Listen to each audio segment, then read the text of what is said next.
Você provavelmente já ouviu falar sobre o teatro, não é? Ou até mesmo já teve a oportunidade de ir em alguma peça. O teatro é uma das formas mais antigas de entretenimento, tendo a sua origem conhecida lá na antiguidade grega.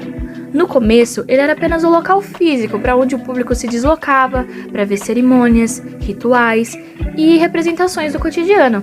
Mas aos poucos, o teatro foi sendo reconhecido como arte em si e se tornando um movimento com a capacidade de alterar ou até mesmo moldar toda a cultura de um povo.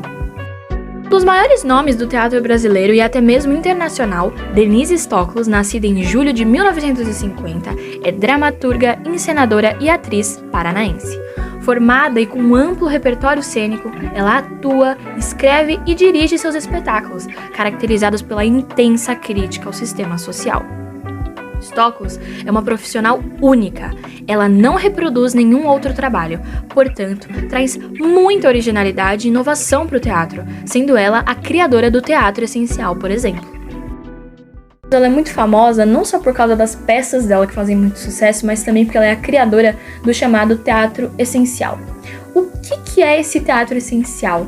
Por que ele se diferencia do teatro clássico? Por que ele se diferencia do teatro naturalista, por exemplo? Essa nomenclatura essencial é porque tem a ver com o essencial das pessoas, com o autoconhecimento de todos nós. Então ele é assim. O que isso significa? É que ele tem como base você, seja você quem for. Você, só você vai ter a capacidade de juntar todas as suas vivências, todas as suas experiências, tudo aquilo que você já passou, já viveu e já sentiu. Sejam sentimentos de angústia, tristeza, raiva, desespero, alegria ou felicidade. Você tem a capacidade de juntar tudo isso que te transforma numa pessoa única e fazer com que a obra também seja única. Então, é a mais pura humanidade dentro do palco. Por quê? Porque eu disse, seja você quem for, porque assim, tanto o dramaturgo, a pessoa que escreveu a peça, tanto o ator, tanto a direção, tanto a produção de palco, tanto você sendo do público, da plateia mesmo. Seja você quem for, você vai ter essa capacidade de interpretar do seu próprio jeito, com a sua vida, com o intermédio por meio da sua própria vida. Então,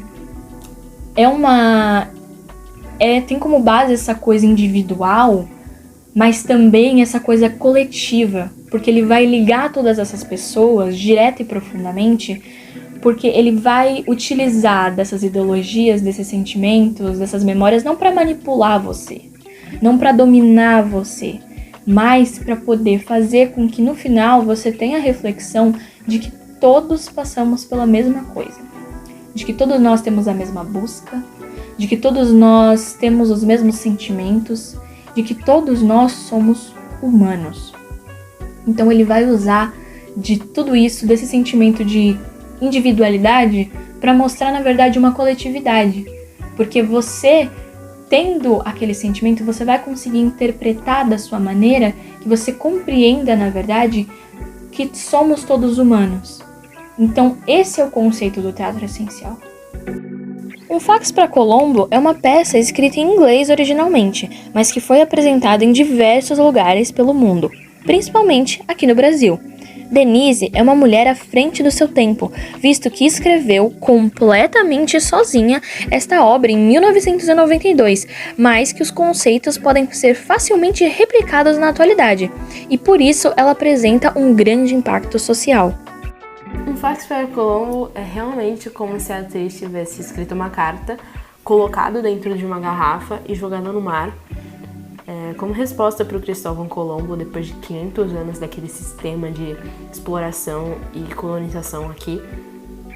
E essa peça ela é totalmente sem eufemismos, então ela traz uma chance de resposta aos nativos indígenas que nunca tiveram essa chance de responder o Cristóvão Colombo e toda essa desgraça que ele deixou para trás no Brasil, graças a esse processo de colonização. O objetivo central da obra é dar voz aos que não tiveram na época da colonização da América Latina, além de retratar a naturalização da violência e da desigualdade social, como consequência desse processo na sociedade até os dias atuais. Ela questiona a não resistência dos indígenas na primeira metade da peça, né? Mas logo ela responde que isso acontece por conta da política de medo instalada, que basicamente quando os indígenas eles expressavam a sua cultura ou causavam rebeliões, eles eram reprimidos, às vezes sendo mortos, às vezes levando chibatadas, e que isso dava certo e eles acabaram aceitando a cultura do europeu. Era o destino deles, eles assumirem essa tendência de copiar o europeu. E essa resposta é claramente uma resposta dada pelos colonizadores, pelos opressores. E como essa peça ela dá voz aos nativos, ela vai ironizar essa resposta, dizendo que isso é basicamente a visão dos colonizadores de favorecerem eles, né, de mais uma vez favorecerem eles, dizendo que as populações necessitavam ser civilizadas por eles, e elas aceitaram isso tranquilamente, como se elas aceitassem o destino e soubessem que elas não são civilizadas. Então, ela ironiza essa resposta, porque basicamente é a resposta do opressor. E vamos fazer uma analogia à atualidade para a gente entender o passado. Quando, por exemplo, um pai bate num filho e diz que aquela criança nunca mais fez aquela coisa porque ele bateu no filho e deu certo, funcionou. Mas isso é o pai falando, né? O opressor falando, e basicamente a gente nunca escuta o lado do filho e quantas consequências essa repressão causou na vida dele, qual estrago na vida dele. E essa criança pode ter realmente nunca feito mais o que ela foi reprimida, mas pode ter gerado estragos na sua vida futura gravíssimos. E isso é basicamente uma analogia que dá pra gente encaixar com o que é contado pela peça, que basicamente é a versão do opressor, que é o europeu colonizador. Ele vai bater literalmente nos nativos indígenas e eles vão aprender a lição, e eles nunca vão mais fazer aquilo, e aquilo dá certo. É a política do medo que dá certo. E